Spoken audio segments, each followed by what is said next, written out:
Cette vidéo est sponsorisée par DistroKid. On a un petit code de réduction pour vous, je vous en dis plus dans quelques instants. Si vous allumiez la télévision en 1997 pour regarder MTV aux heures de pointe, il y a de fortes chances que vous tombiez sur le clip de Wannabe des Spice Girls, montrant les 5 chanteuses dansant dans des tenues colorées, ou alors le fameux Do You Know What I Mean d'Oasis, un de leurs singles les plus célèbres dans lequel le groupe apparaît en train de jouer entouré d'hélicoptères. Mais si jamais vous allumiez MTV un peu plus tard, vous pouviez aussi tomber sur ce genre d'image.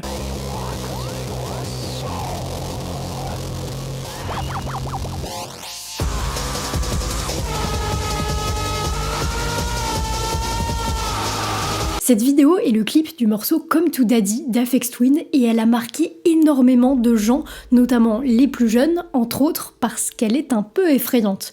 Et ce n'est largement pas la seule fois où Aphex Twin jouera avec ce genre de visuel. Il le refera notamment avec Window Liquor, encore son plus gros succès commercial à ce jour, qui atteindra la 16e place dans les charts anglais et qui n'apparaîtra pas du tout dans le Billboard. Si ces résultats pour ce style musical précis sont déjà très cool, factuellement, ces chiffres ne sont pas incroyables. Et pourtant, l'homme derrière ce projet est une véritable légende, à la fois dans le monde de la musique, mais aussi dans la pop culture. Aphex Twin a influencé des artistes allant de Skrillex à Madonna en passant par Radiohead. Il a révolutionné le monde de l'électro, tout en restant un des artistes les plus énigmatiques du monde de la musique. Mais alors, qui est Aphex Twin ? Comment a-t-il construit un véritable culte autour de lui permettant de devenir non seulement une icône de l'électro, mais aussi une légende du monde de la musique ? C'est ce que je vous propose de découvrir dans cette vidéo. Qu'est-ce que tu fais là ? J'ai quelque chose d'important à dire aux gens. Est-ce que tu peux partir ? S'il te plaît.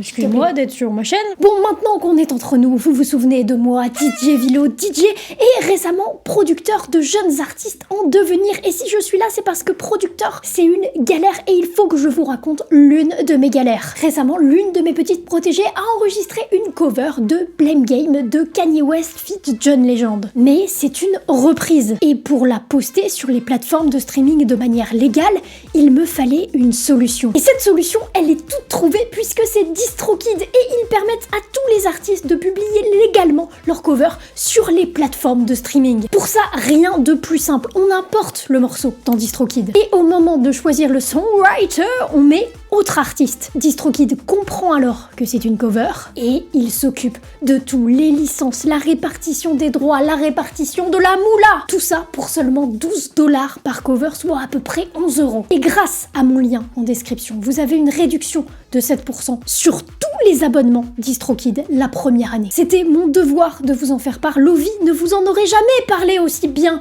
que moi. C'était DJ Vilo. Bonne vidéo à tous les amis, on se retrouve très bientôt. Richard David James est un Irlandais qui n'a pas grandi en Irlande mais en Angleterre dans une toute petite ville de 2000 habitants du nom de Lanner. Très jeune, avant même d'avoir 10 ans, James se passionne non pas pour la musique mais plutôt pour le son et le bruit. Il s'amuse un peu à jouer du piano mais il s'amuse surtout à modifier les cordes à l'intérieur du piano pour créer des sons très différents. Quand il achète son premier synthétiseur à l'âge de 12 ans, son premier réflexe est de le démonter et de le modifier. Un passe-temps totalement habituel pour un adolescent qui rentre à peine au collège. Ce qu'il aime par-dessus tout à cette époque, c'est l'électronique. Il est passionné de bidouillage électronique et il faudra attendre ses 14 ans avant qu'il ne commence vraiment à s'intéresser à la musique.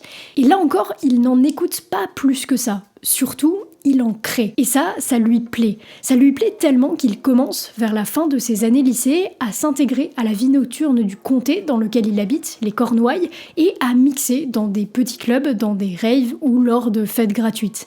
À cette époque, il compose déjà ses propres morceaux qu'il joue lors de ses sets, mais il ne les publie pas. Et il ne compte absolument pas les publier, jusqu'à ce qu'il rencontre un certain Mark Darby. Mark, il possède un petit label du nom de Mighty Force Records et il est convaincu du potentiel de James. Ce dernier est vraiment réticent à l'idée de publier, il n'en a pas spécialement envie, mais il se laisse malgré tout convaincre et sort son tout premier EP, Analog Bubble Bath, en septembre 1991 sur le label de Mark Darby, et sous le nom de The Aphex Twin. Si ce premier EP marche plutôt bien, Aphex Twin passe assez vite à autre chose et enchaîne avec la sortie d'autres petits EP en dehors du cadre de son premier label, puis il sort son premier album le 9 novembre 1992.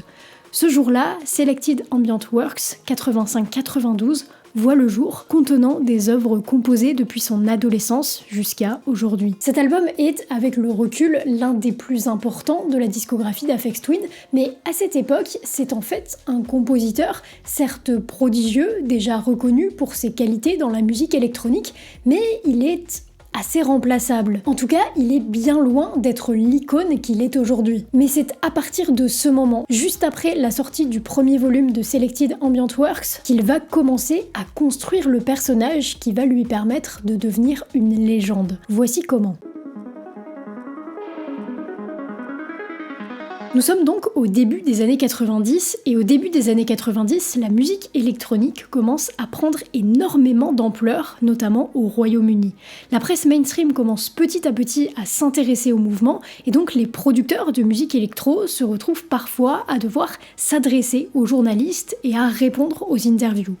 Ça, pour la plupart des compositeurs, c'est un peu un fardeau, et c'est notamment le cas pour Aphex Twin. Il le dit lui-même, la musique électronique n'est pas faite pour qu'on en parle. Pourtant, Aphex Twin connaît l'importance de la presse, qui à cette époque est un grand vecteur de découverte musicale pour beaucoup de gens. Alors, il va décider de mentir. Il va mentir énormément sur lui-même à tel point qu'aujourd'hui, le mensonge est compliqué à discerner de la réalité. Il prétend vivre dans une banque parce que le coffre-fort offre une acoustique particulière qui lui plaît. Il affirme posséder un tank, il composerait ses musiques dans ses rêves en pratiquant le rêve lucide, un type de rêve dans lequel on a conscience que l'on est en train de rêver et donc dans lequel on peut faire ce que l'on veut. Le twin de Aphex Twin viendrait de son frère aîné, mort-né, qui aurait le même nom que lui, sa mère pensant que son second fils remplacerait le premier. Mais qu'est-ce qui est vrai dans tout ça ? Eh bien, c'est compliqué à déterminer. Ce qu'on sait, c'est qu'il possède un véhicule militaire, ce qui pourrait expliquer la rumeur du tank. Mais au fond, est-ce que c'est vraiment intéressant de savoir ce qui est vrai ou pas au final ? Pas tellement. Toutes ces rumeurs et ces bizarreries posent la première pierre du mythe d'Aphex Twin. Un homme indiscernable qui répond toujours avec beaucoup de mystère et d'anecdotes décalées aux aventureux qui osent lui poser des questions. Ce comportement le différencie déjà des autres producteurs de musique électronique, mais un autre élément va contribuer à le faire sortir du lot et à construire sa légende. Il est assez compliqué de déterminer le style musical d'Aphex Twin étant donné qu'il compose énormément de morceaux dans lesquels il explore énormément de styles très différents. Certains fans qualifient sa musique d'IDM pour Intelligent Dance Music, mais il a également fait énormément de tracks d'ambiance, d'acid house, de drill and bass et il a même contribué à lancer un sous-genre musical à part entière, le brain dance. Dans tous les cas, Aphex Twin fait partie des producteurs de musique électronique, pour faire très simple, et à cette époque, il y a un peu un code qui se retrouve surtout dans la techno, qui est de ne pas trop montrer son visage. Les producteurs sont assez secrets et on ignore parfois même complètement leur identité, à l'image par exemple de Drexciya. Et Aphex Twin, il va jouer encore une fois avec ce code et créer une véritable identité visuelle autour de son visage, mais surtout autour de la déformation assez grotesque, mais surtout vraiment effrayante de son visage. La première preuve de ça, c'est la cover de son 3e album, I Care Because You Do, puis de son 4e album, Richard Day James Album, sorti en 1996, avec 7 pochettes. Les premiers exemplaires de l'album contiennent même un masque en carton du visage présent sur la cover. La volonté est claire, infiltrer le monde réel avec ce personnage déformé. Et évidemment, ces déformations étranges ne vont pas s'arrêter là. Elles vont également apparaître dans les clips. D'abord dans Donkey Rhubarb, puis dans le fameux Come to Daddy, sorti en 1997, dans Window Licker, dans le court-métrage Rubber Johnny, ou encore plus récemment dans un de ses derniers titres, Black Box Life Recorder. Cette déformation de visage se retrouve également dans ses lives au cours desquels sur des écrans géants, son visage se transforme très rapidement en des tonnes de célébrités allant du roi d'Angleterre à la pop star Charli XCX. En bref, son visage est à la fois partout et à la fois nulle part. Et évidemment, comme c'est Aphex Twin, vous commencez à comprendre le personnage, il va falloir qu'il pousse le délire encore plus loin. C'est pourquoi il a incorporé son visage dans sa musique. Oui, dans sa musique. Quand vous passez le morceau Formula de l'EP Window Liquor dans un spectrogramme, la tête d'Aphex Twin apparaît. Fin du jeu. Sauf qu'évidemment, la puissance de son identité visuelle ne s'arrête pas là. Bien avant la déformation des visages devenu un véritable symbole de l'artiste, il y a ce logo. Ce logo, élaboré par Paul Nicholson, a provoqué beaucoup de spéculations parmi les fans. Est-ce qu'il représente une onde sonore, un oiseau, un symbole de Dieu ? Alors en réalité, c'est juste un A, avec une typographie bien particulière. Mais il a une importance cruciale dans l'univers du compositeur. La deuxième pierre du culte Aphex Twin est posée. Un univers visuel extrêmement marquant, voire un peu effrayant. Mais un dernier élément que l'on n'a pas encore évoqué est crucial pour construire la légende Aphex Twin. Il s'agit du mystère qui règne autour de lui, ou plutôt du mystère qu'il fait régner autour de lui. Résumons, nous sommes en 2001 et Aphex Twin a déjà sorti 5 albums classiques. Selected Ambient Works Volume 1, puis Volume 2, I Care Because You Do, Richard D. James Album, puis Drugs, son petit dernier, sorti selon Aphex Twin en urgence puisqu'il aurait oublié un disque dur contenant plein d'inédits dans un avion. Il aurait publié Drugs pour éviter un potentiel leak. En tout cas, comme d'habitude, c'est l'histoire qu'il raconte. À côté de ça, il a sorti de nombreux EP sous Aphex Twin et également sous d'autres alias. Mais à ce moment, en tant purement qu'Aphex Twin, même si Drugs, son dernier album, n'est pas très bien reçu par la critique et par les fans, tout va plutôt bien.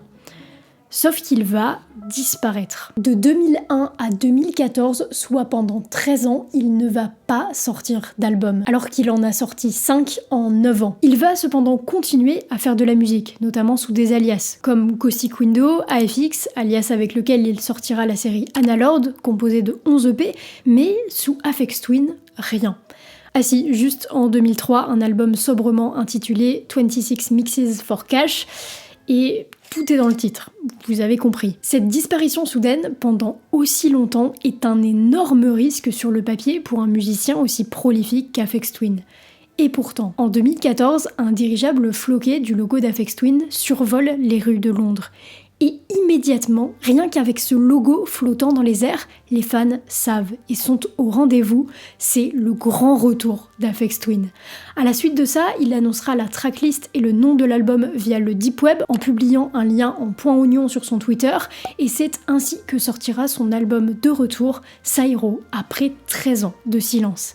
Cette anecdote est extrêmement représentative de qui est Aphex Twin en tant qu'artiste. Un mec qui a juste envie de sortir ce qu'il veut quand il veut et qui joue énormément, consciemment ou non, avec la notion de mystère. Et il ne va pas s'arrêter là puisque début 2015, un utilisateur SoundCloud du nom de user18081971 apparaît et commence à publier des dizaines et des dizaines de maquettes de morceaux. Derrière ce pseudo, Richard James, qui publie tout simplement ses archives. Aphex Twin vient de réussir un exploit, être nulle part et partout à la fois, être adoré et attendu par un large groupe de fans dévoués. Bref, le mythe d'Aphex Twin est né. Et ce mythe, il a des conséquences sur Aphex Twin en tant qu'artiste, et pas des moindres. La première grosse conséquence, c'est qu'Aphex Twin, ou plutôt Richard James, peut sortir absolument tout ce qu'il souhaite musicalement. Aucune limite créative ne lui est imposée par ses fans, puisqu'il a tellement d'alias qu'il peut se permettre de publier plein de styles différents sous chacun d'eux. C'est d'ailleurs très impressionnant de l'extérieur quand on ne connaît pas l'artiste, puisqu'on se retrouve face à une sorte de labyrinthe composé de centaines de morceaux. Mais cette complexité et la profondeur de son univers créent aussi quelque chose de puissant. une vraie communauté. Les fans d'Aphex Twin sont extrêmement engagés. La première preuve de ça est qu'il lui suffit de mettre un ballon volant avec son logo dans le ciel 13 ans après avoir disparu pour immédiatement susciter l'intérêt de ses fans. Mais il y a encore une autre preuve beaucoup plus flagrante du dévouement réel de sa communauté. En 2014, un album se retrouve sur eBay. Il s'agit d'un des 4 exemplaires d'un vinyle test enregistré mais jamais sorti par un des alias de James, Caustic Window. Initialement, le prix de vente est de 13 500 $, mais les fans en ont décidé autrement. Ils veulent non seulement acheter l'album, mais ils veulent aussi obtenir les droits auprès du label pour pouvoir le diffuser. Ensemble, ils lancent alors une campagne de financement participatif et récoltent 67 424 $ de la part de gens intéressés pour écouter cet album.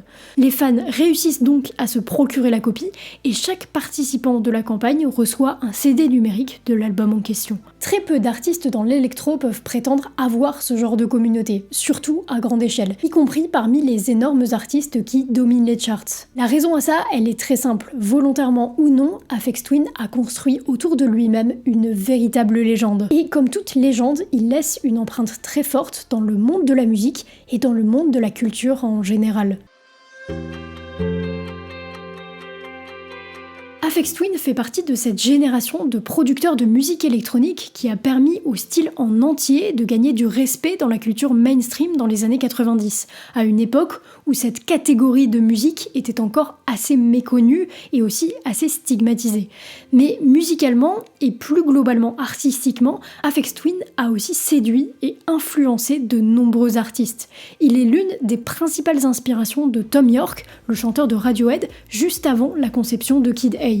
Après OK Computer, Yorke se sent un peu saoulé par la musique rock traditionnelle et il trouve un refuge dans les musiques d'Aphex Twin qui le remotive à faire de la musique et juste après à sortir l'un des albums considérés comme game changer aujourd'hui, à savoir Kid A. John Frusciante des Red Hot Chili Peppers a également témoigné son adoration pour le compositeur et s'en est inspiré pour un de ses albums solo, mais on parle aussi de Skrillex, Kanye West, Björk, Calvin Harris, Pharrell Williams, Billie Eilish et même les Daft Punk qui se disent reconnaissants, admiratifs et ou inspirés du travail d'Aphex Twin. Bref, comme quoi on peut être un geek, aimer bidouiller des trucs dans sa chambre, effrayer des gens avec une esthétique très particulière et devenir malgré tout une rockstar, devenir une icône. J'espère que cette vidéo vous a plu, c'était Lovie, je vous dis à la semaine prochaine, prenez soin de vous.